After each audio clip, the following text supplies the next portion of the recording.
what to use in this workshop. More of the same material from the same chair. Got a lot of these pieces. Bottom cross section of the mast is same as this material.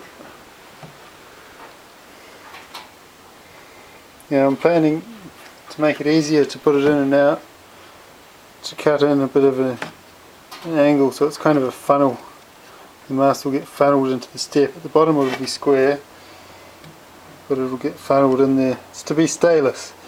That's why I'm taking so much effort with it, because I'm not over fond of having any more bits of string than are absolutely necessary. This here looks like our next piece. That's its width. That's its width right there to allow foot clearance. So I'll cut there and at the thing. So we just do this quite basically, template it up, start with distances,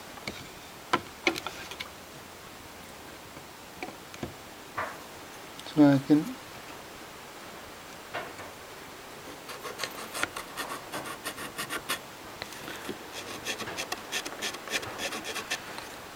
safely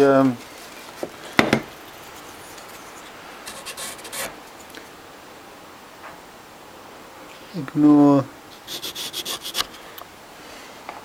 all the holes in it. I don't need to use the holy bits. Now, here's my template. That's half a template. I had a whole one, that was my reference. There it goes. T for top, B for bottom. So